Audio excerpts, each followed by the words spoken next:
So ayan guys, good morning. Nandito ulit tayo sa bukid. Ngayon ay alas 9 na ng umaga. Ayan, napakainit na agad guys. Kakatapos ko lang mag-ulan ng mga hayop. So nalipat ko na yung mga kambing saka baka, saka yung kabayo namin. So ngayon titingnan natin yung aming papaya kung may bunga, kung may hinog na. So i-harvest natin kasi sayang tinutuka lang ng mga ibon. Malalaki nga yung papaya dito.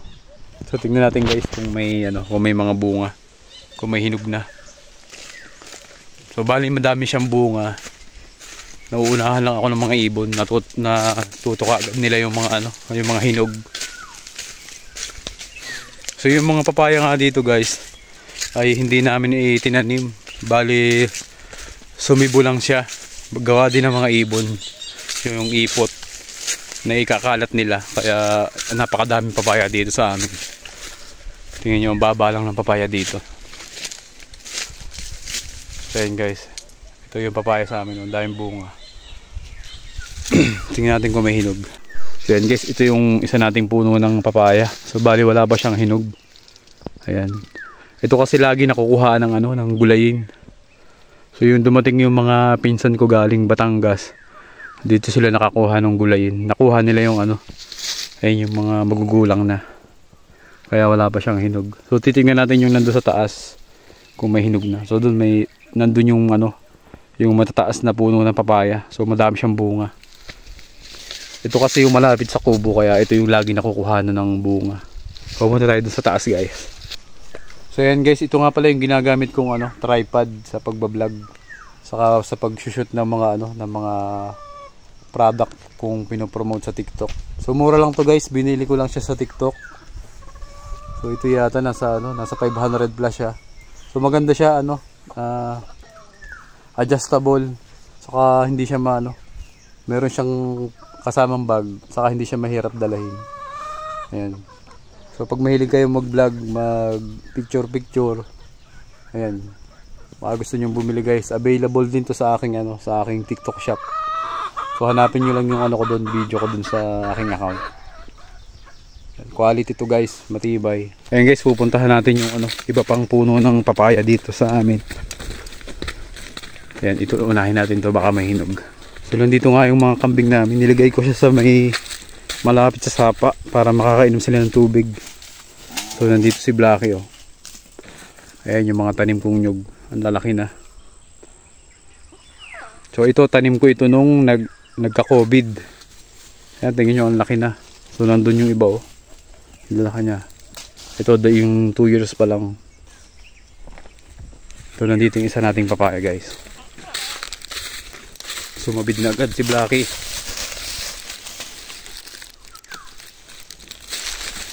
So ito yung isa nating puno guys oh. Ay, parang wala pa ding hinog. Ay, itong isa guys parang hinog na, itong maliit.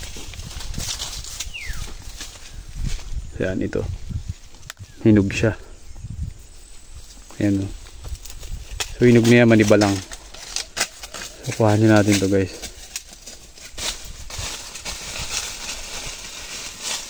Ayan. So punta tayo dun sa taas. So nandun yung malaking puno. Saka mayroon pang isa dun.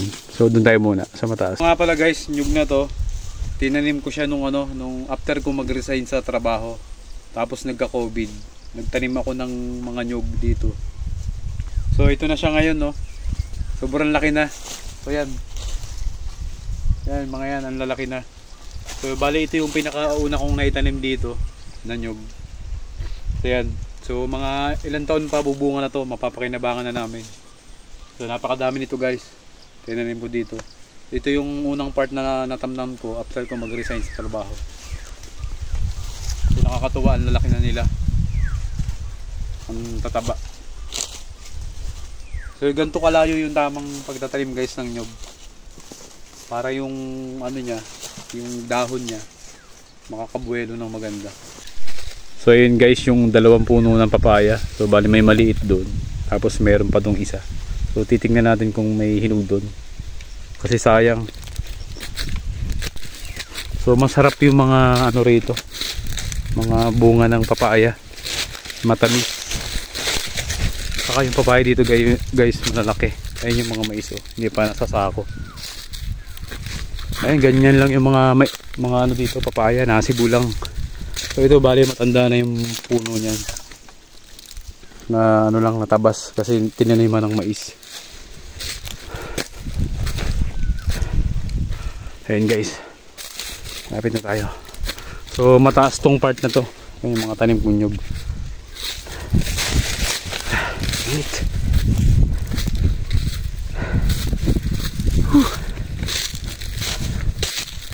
Ayan guys, ang daming bunga.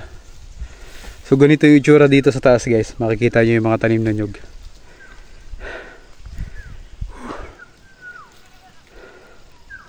So papunta yan dun. Ayan, lalaki na. So titingnan natin dito kung may hinog. So ang dami lang kinainan ng mga ibon. Ayun, may hinog dun na isa. Saka dun. So kuha tayo ng panungkit. Nakakuha na tayo ng panungkit. So ito mahaba. Pwede na natin.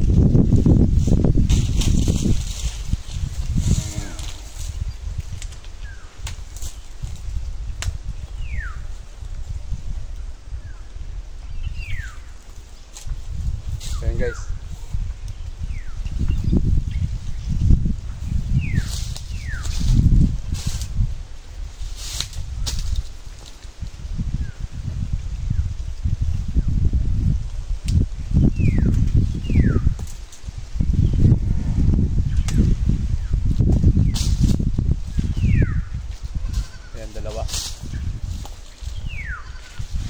Guys, nakakuha tayo ng dalawa. So hinog na sila. So ito medyo ano pa, hilaw-hilawin pa. Hindi pa natin makukuha.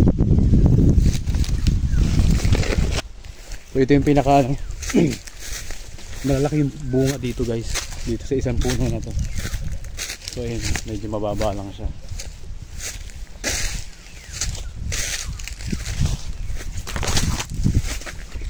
So ayan, mababa lang siya guys.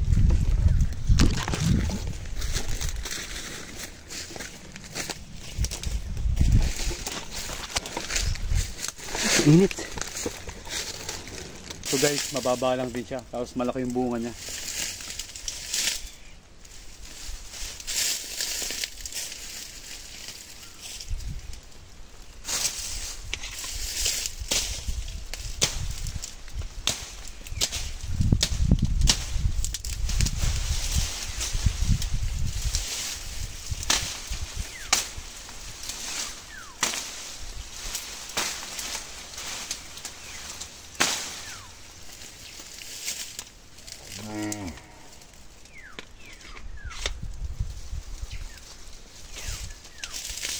Ito guys, sinog na.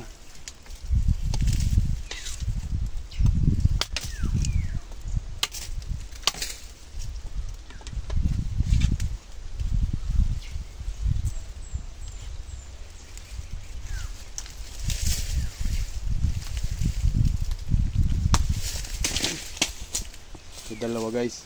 Ayan, hinog na siya.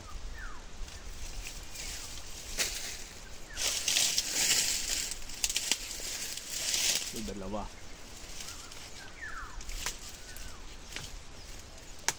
Yan. Yan.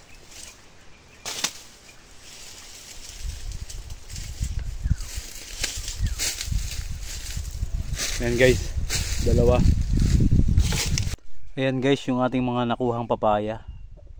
So bali ito yung katamtaman lang guys na hinog. Kasi kapag pinuti mo tapos hindi mo agad siya nakain, nahihinog pa yan. So itong isa ano, hilaw pa to. Bali nadamay, na ano lang siya, nadamay pag sungkit. Ayan, lalagay ko lang yun sa ano, tinola. So bali ito lang yung hinog. So yan, kakain tayo ng isa guys. Guys, ito nga yung mga nakuha nating hinog na. So kakain tayo ng isa. Ayan guys, bakakin natin.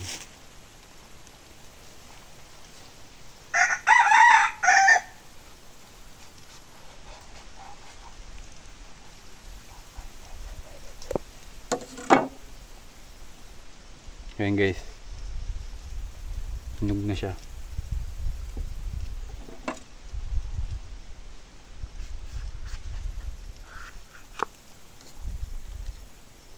Ayan, katamtama lang yung hinog niya guys. So, food trip tayo ng papaya.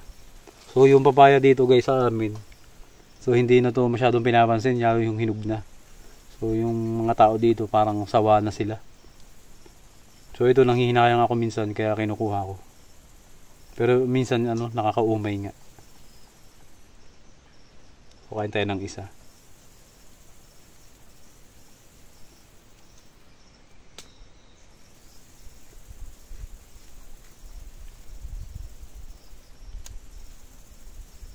So ito yung kulay ng hinog niya guys.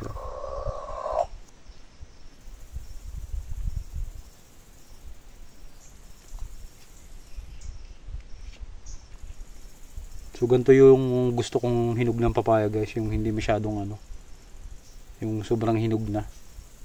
So parang hindi ko na siya gustong kainin kapag ano, sobrang hinog.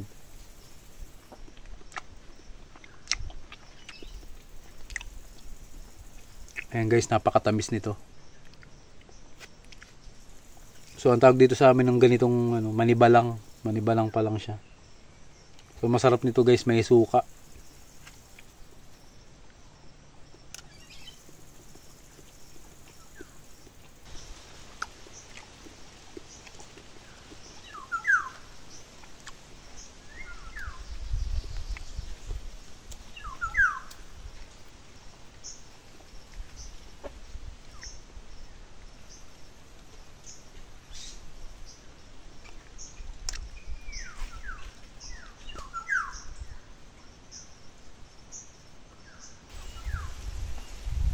So kahapon guys, nagpalinis ako ng ngipin saka nagpapasta. So shout out kay Doc Renz de Borde.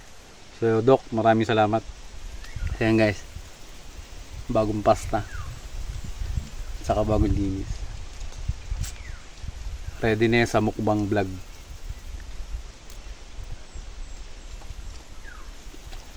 Guys, maubos ko na yung isa.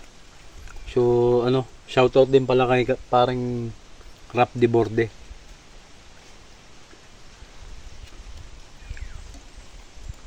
Ayan guys, pag gusto nyo magpalinis saka magpapasta, bunot, punta lang kayo kay Doc Renz de Borde sa Poblacion 1, Agdangan, Quezon. So nandun yung clinic niya guys.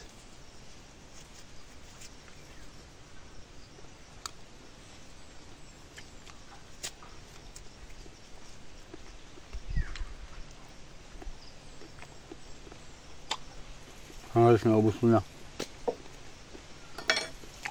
Ito yung pinakamalaki. So hintayin ko mga ano, mga sa isang araw, hinog na to.